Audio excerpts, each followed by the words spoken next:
Kannada super star Shivraj కుమారు చాలా కాలంగా అనారోగ్యం సమస్యలతోని బాధపడుతున్నాడంట. ఈ ఏడాదిలోనే ఏప్రిల్‌లా ఆయన అనారోగ్యానికి అస్వస్థకు గురైండంట.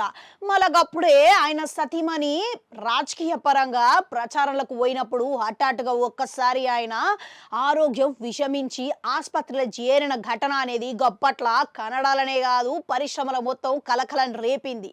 ఇక దీనితోని ఆయనకు షూటింగ్‌లో పోయినప్పుడు ఏదైతే దుమ్ము, ధూళి ఊపిరితిత్తులకి పట్టడంతోని వైద్యులు ఇక ఇట్లా సూచించిరట. కొన్ని రోజుల పాటు వైద్యులు సూచించిన మందులను యేసుకొని అవసరమైన విశ్రాంతి తీసుకొని మళ్ళా షూటింగ్‌లకు హాజరు కావడం మొదలుపెట్టిండు. అయితే ఇప్పుడు ఎట్టకేలకు నిన్న బుధవారం రోజున ఆయన ఆస్పత్రిలో చికిత్స పొందిన తర్వాత అమెరికాకు వెళ్ళిపోయిండట. ఇక ఈ విషయం బయటకొచ్చిన తర్వాత ఒక్కసారి అభిమానులలో తీవ్ర ఆందోళన నెలకొన్నదంట. అయితే శివరాజ్ కుమారు తెలుసుకున్న ఈ వార్త గురించి స్పందించిర్రంట.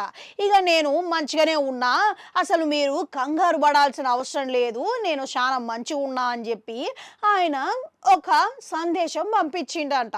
ఇక అయితే ఈ నెల 24 తేదీన ఆయన అమెరికాలో చికిత్స పొందుతున్నట్లుగా తెలిపిండంట. ఇక ఎట్టకేలకు ఇటీవల కాలంలో శివరాజ్ కుమారు సైన్మాల పరంగా అసలు తీరిక లేకుండా ఉన్నాడంట.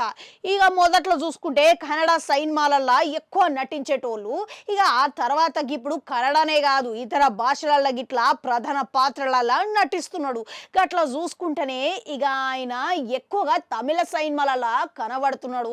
ఇక తమిళ సైన్మాలలో కానీ తెలుగు సైన్మాలలో కానీ దేంట్లోనైనా కానీ ఈయన ప్రధాన పాత్రలలా నటించాలి అని పెద్ద పెద్ద హీరోల సైతం కోరితే ఇక కాదనిలేక నటిస్తున్నాడంట. అట్లా చూసుకుంటే పని ఒత్తిడి ఎక్కువైనంత కారణంగానే ఈయన ఆరోగ్యం జరంతా దెబ్బతిన్నదని చెప్పుకోవచ్చు. ఇక ఏదేమైనా సరే కానీ ఇక మధ్యలోనే మన రజనీకాంత్ జైలరు, ధనుష్ కెప్టెన్ మిల్లర్లని ఇట్లా ప్రధాన పాత్రలు పోషించిన సంగతి మనకి తెలిసిందే. ఇక అంతేకాదు ఇప్పుడు రామ్ చరణ్ 16వ సైన్మాలో చేస్తున్నాడంట. అంతేకాదు ఇక దళపతి 69వ చిత్రంలో ఇట్లా కీలక పాత్రలను నటిస్తున్నాడంట. ఇక చూసిరు కదా, గిది అసలు సంగతి.